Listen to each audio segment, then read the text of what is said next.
Good morning, friends. So I've had a little bit of a rough start. I don't know about you. I've got this nasty cold. I've got family stuff going on. So I have actually shut this bad boy off. I'm turning it face down. Can't even see it if it goes off. We'll deal with that in a little bit. I hope by now you've realized that if I'm running late or I just find something that I think is really great and an important resource for you, I'm adding it to the playlist for our Blooming Catholic Life here on YouTube, and I'm often then also posting it to the Facebook group. So if you see videos that aren't by me, I just think they're really pertinent and speak to what we've been discussing. And so I'm putting them out there for you, even though it's not original content by me. There's so much great teaching out there that I want to make sure that you're getting good, authentic teachings. And so today's was about grief. And it's very pertinent for this time of year. A little hint of what Father Chris was talking about in the video, if you haven't seen it yet, is just like this time of year, it brings light, right? We talk about the light of Christ, but sometimes it brings light, something like what's missing. And that happens. Light shines in the darkness and you realize, oh, I was really lonely for this person. I really missed that person. I'm estranged from some dear friends. It's because these are events we used to spend with those people. Having this time of year really makes us kind of miss them more, or we reflect on them more, things that we wish we'd done. And that kind of ties into this New Year theme of ours this week. Last week we talked about waiting on the Lord and reflecting on what that looked like in our life when we're waiting, and what we do when we're waiting, how we feel when we're waiting. And so this week we're really going to jump in and make the plans on how we're going to welcome the Lord.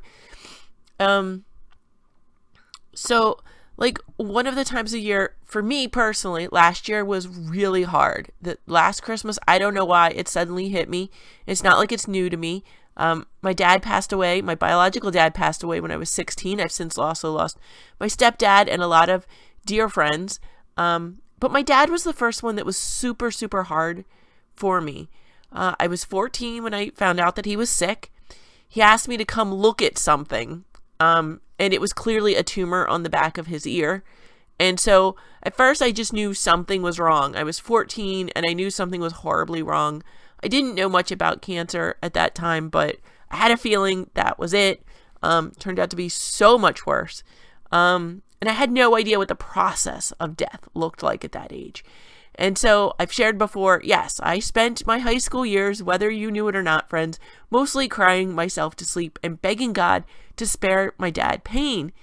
And I'm very thankful. I don't know that he was spared pain, but it was definitely purgative pain for him. He came out of a lifestyle that he was in that was very, very unhealthy. And he became the daddy that he was on his best days. He became that dad so much more. And it was such a blessing for us. And I think it was a blessing for him to end his life as that person. And not everybody gets that chance. I guess that's the real sadness. Sometimes if somebody goes quickly, they haven't had that chance at that purgativeness, that chance to change. And so we continue to pray for them. This weekend, a secular Franciscan friend asked me to paint something that's very dear to him. And he's trying to describe an event that happened to him, a vision that he had, and he wants me to paint it. And if you saw how excited he is, and he's sure that I need to be the one to do this, and it's very intimidating. I was like, oh, I'm like in the St. Faustina movie, because I have a feeling Bob is going to be St. Faustina and be like, no, that's not it, because how am I going to be able to capture this amazing experience of his? I don't know that I can, but I think maybe Jesus will eventually say to him, no, it's like, I understand, it's good enough. So, and then I'm brought again, if you saw the movie, you know a little bit about the story of what happened to that painter. So I'm going to ask you to pray for me and to also remember to pray for that painter. He brought us the Divine Mercy image. St. Faustina saw it, but she couldn't quite describe it. And so the painting that we have is the best that we have of it, the original painting. And that was such a gift of him. I know it was a trial for him and it was difficult. And I just ask that you pray for him, because that was such a gift that God worked through him, and that we do need to pray for his soul, friends. So Okay, you're like, what is she talking about? What does this have to do with the new year? It does, because this is our chance. This is our every new year is our second chance. And we're already in the new Catholic year. So what are we doing that's new? And I thought about the new life of those right when the Old Testament was turning into the New Testament, right? The Jews that interacted, and I guess the Gentiles, that interacted with Jesus during his life. How were their lives changed? What did they do?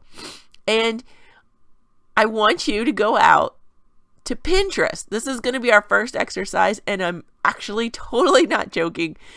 Go out to Pinterest and make yourself a board. So you may already have a board and you know the things that you want. And then really look at your life.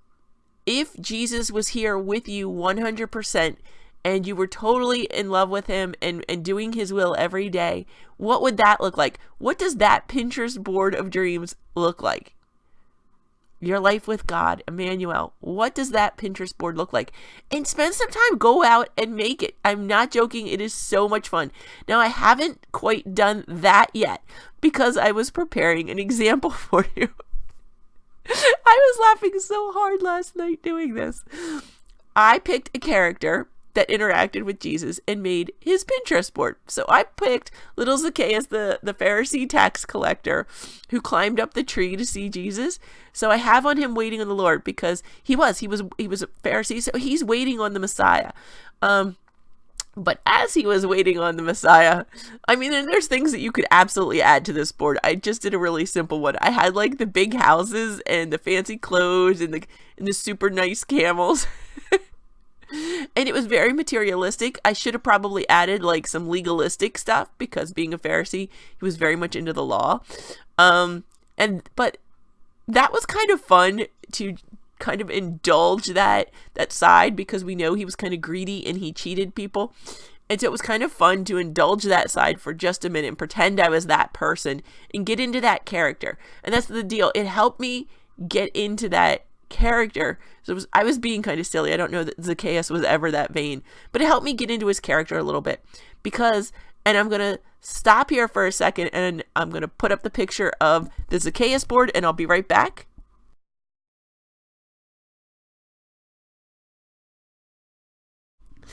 Okay, I hope you enjoyed looking at our little Zacchaeus board of dreams while he's a Pharisee tax collector waiting on the Lord. Then I had so much more fun because I got to be Zacchaeus after his conversion.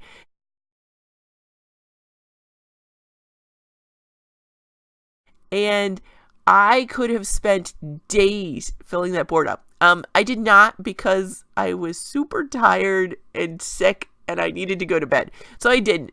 But I had so much fun. And once you start looking at things that are uplifting, more and more get suggested for you. If you've never been on Pinterest, once you pick something, it starts suggesting similar things to you. And oh my goodness, all the ways to bless people that came up because I started that board. I am totally keeping this board because it was so amazing and so many great ideas that people have out there on Pinterest. You might not have realized that there are so many ways to bless people. First of all, the original Zacchaeus board gave me all these cute little kid crafts and snacks that had to do with Zacchaeus. Super cute. So that happened first. So if you're looking for vacation Bible camp ideas, go to Pinterest. Some of these were super easy. You could totally do them. And then my second board, so many new blessing ideas came up. I hope you take the time. Go out. If you're not sure about Pinterest, play with it as a character from the Bible. Perhaps you could be the woman at the well. I mean, why did she have, excuse me just a second, why did she have 7 husbands? Was she someone who was hurt as a child and had issues of trust? Was she a woman who was barren and she was just dying to have a child and was unable to have one time after time? And she said, well, maybe if I'm with this man, I will be blessed and be able to have a child. Maybe she gave up on herself after a while and said, I'm never going to be happy. I'm never going to have a good life. I'm never going to have kids. I'm just going to go for the material riches. We don't know what her story was. What was it that her soul was longing for? And what was it that God was able to open up to her? I knew for myself, I only was blessed with one living child, and I love him so dearly. But I do wish sometimes that my house was full, and sometimes this time of year, seeing my friends' Christmas cards with all their kids can be a little difficult. And then I remember if I had more kids, I wouldn't have been able to be as present to my son who did need me, and he needed me to homeschool him. And I've been able to mentor other children along the way that I wouldn't have been able to if I had a house full of my own kids. So I am thankful that the Lord gave me exactly what was mine to do. And having suffered loss, I understand other people's loss. And that is a gift. Sorry, I'm tearing up here now. It has really been a day already. It's 10 o'clock. It's been a day. So God bless you, friends. What is the Lord looking to open up to you in your life?